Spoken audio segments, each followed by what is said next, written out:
A full carbon wheel has a carbonised braking surface, and this braking surface requires carbon specific brake pads for several reasons. Let's have a look at those reasons to help you select your next set of brake pads.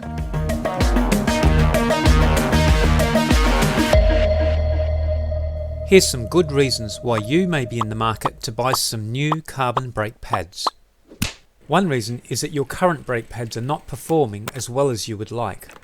Perhaps you doubt the quality of your pads. Do they wear out too quickly? Are your pads contaminated with oils, or do they have foreign matter embedded into them like metal shards and hard particles of dirt, or are they just plain worn out? Maybe you just want to find the ideal pads for your riding style. If your wheels are still under a warranty, you may need to use the pads specified by the brand or the seller, whether the pads are special or not.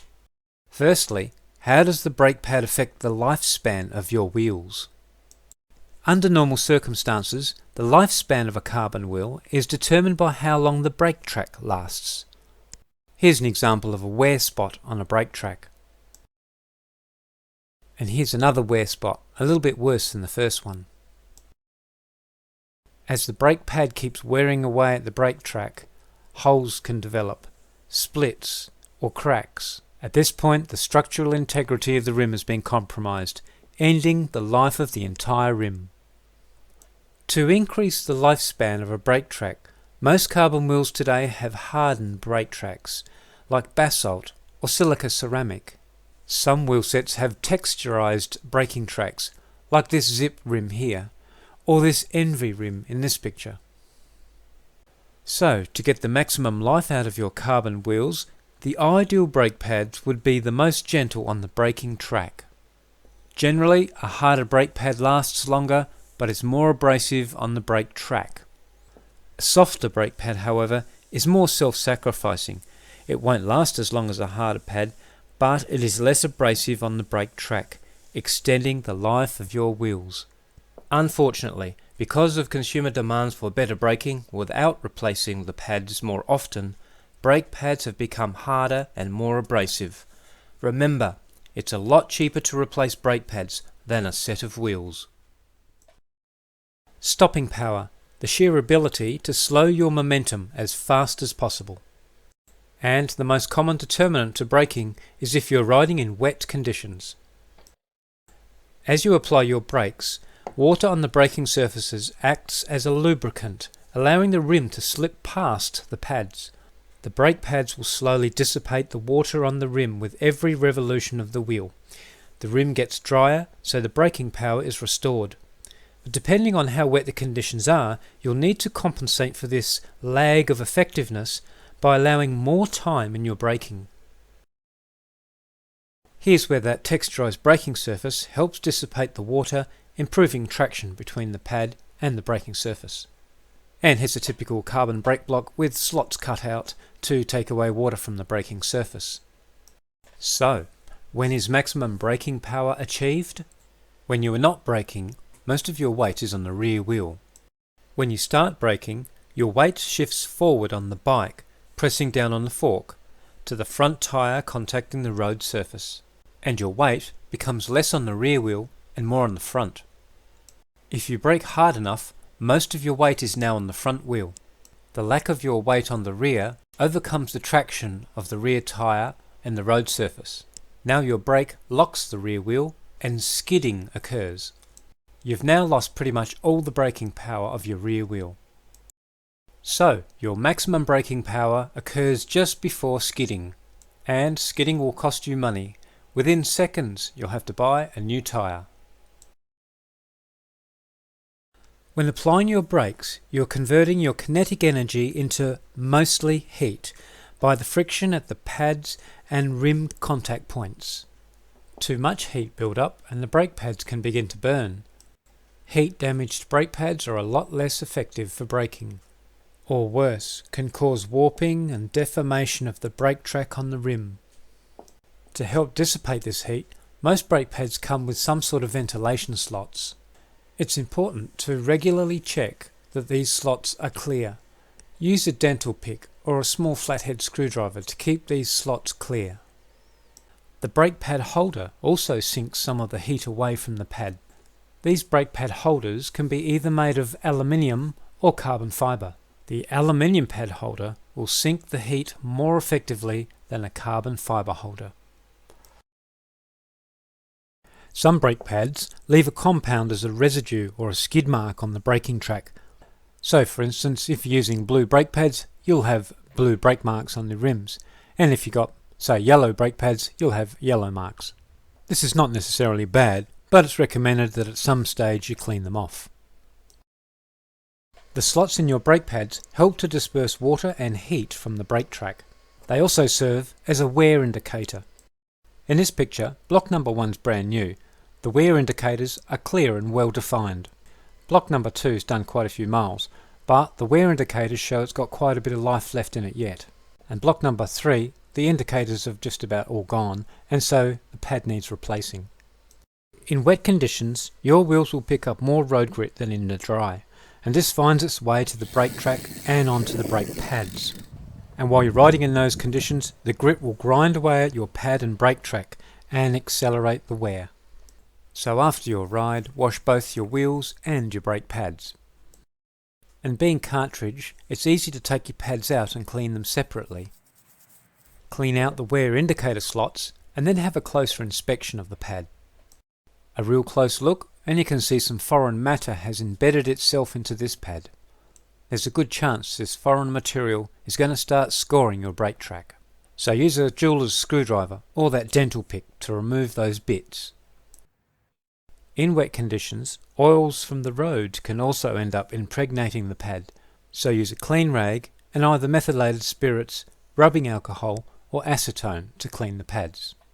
If the oils or the glazing still doesn't come off, you can use a file to take off a couple of millimeters from the pad's surface. Don't use sandpaper or emery paper, it'll just end up leaving grit from the sandpaper in the pad once again. Having lots of braking power is of little value unless you can control it, and this is called modulation. And good modulation is particularly important for fast descents and cornering. Traditionally, as you pull on the brake lever, the caliper arms move in at approximately a linear rate. However, with the modern braking system, as you pull the lever toward the bars at a constant rate, the caliper arms start coming in fast, then slow down the closer the pads get to the brake track. The leverage from the start to when the pads hit the rim is a smaller amount compared to when the pads hit the rim to the maximum braking power that you can have. This gives you greater lever movement for your braking control. Brake sets are called sets because the lever is compatible with its caliper. If you wish to buy an aftermarket product, for instance a brake caliper, first make sure it's compatible with the lever that you have. Otherwise you may end up with grabby and difficult to control braking, or sloppy with not much braking power. As for pads, pretty much all pads on the market today, soft and hard varieties, give good modulation. Righto, you've got your new brake pads to put in, a 2mm Allen key and a cleaning toothbrush. It's easier to do your front brake pads with the front wheel out. Identify the brake pad holding bolt, there it is. In this case Shimano Durace, it's a 2mm Allen key. If you're using Campagnolo brakes, use a flathead screwdriver to lever the small toggle and that will allow the brake pad to slip out in the same way. Back to our Shimano brakes. Make sure there's no dirt or grit in the bolt head so the Allen key sits in nicely all the way in. And undo the bolt 4 or 5 turns, that should be enough. And the pad should slip out backwards quite easily. Here the brake pads hit the front fork, so we'll squeeze the caliper in a bit and continue pushing out the brake pad all the way out. Once you've got both brake pads out, you can have a closer inspection of them, and as you can see these aren't too bad, they just need a bit of a clean up. If your pads look like this, with the wear indicators virtually non-existent, throw them in the bin, it's time to put some new ones in. Now give your pad holders a clean with the toothbrush. Just skipping forward to the rear brake, as you can see the part of the pad where it fits into the holder is very dirty, so the pad and the holder need cleaning. Having a look at our new brake blocks we're going to put in, we can see the slots for the holding screws, and then front for front, meaning front caliper, and then L and R for left and right side of the caliper. Or you can ignore all that and look at the brake pad shape itself. Here's the top part of the pad, it's arched, and the bottom part of the pad is flat. The flat side being the bottom and the arched side being the top, which conforms to the shape of your wheel. So let's get on with it. Let's put the pads in, squeeze the caliper together and insert the pad from behind. It fits just straight in, very easy. And the same with the other side. Do up the holder bolts, but don't over tighten them.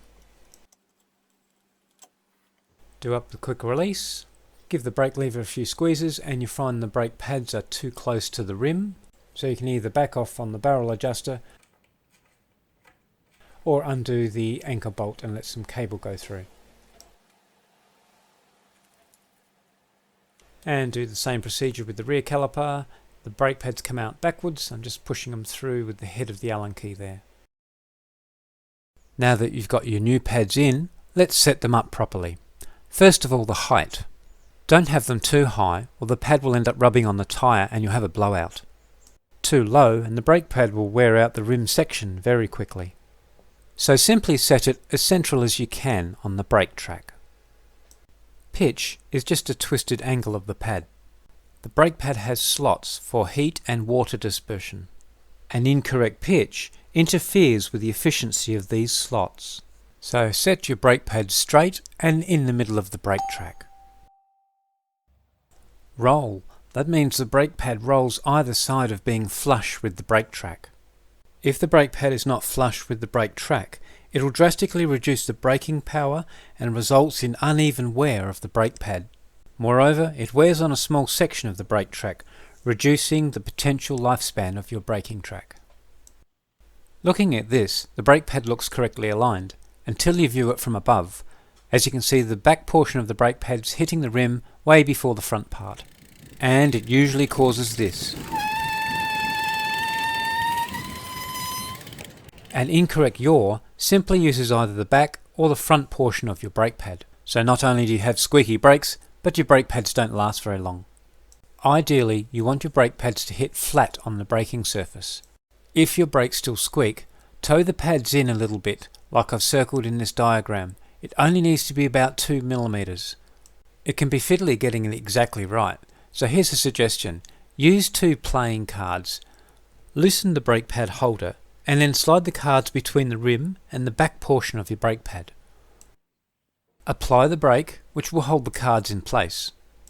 Then check that the height and the pitch are in the correct places and the roll should take care of itself. And then just tighten the holding bolt.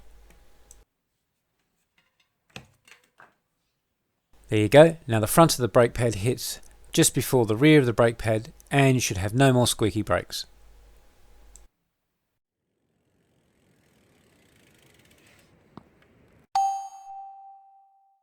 And lastly, if your wheel is in the centre of its dropouts and yet one of the brake pads pushes the wheel over to one side, then it's likely your caliper is not central. This is easy to fix. Just find the centering screw and adjust it until your caliper bites into the centre. If you're using a wheel set with an aluminium brake track, then use brake pads to suit the aluminium brake track. If you're using carbon fibre wheels with a carbon fibre brake track, then use brake pads to suit that carbon fibre brake track.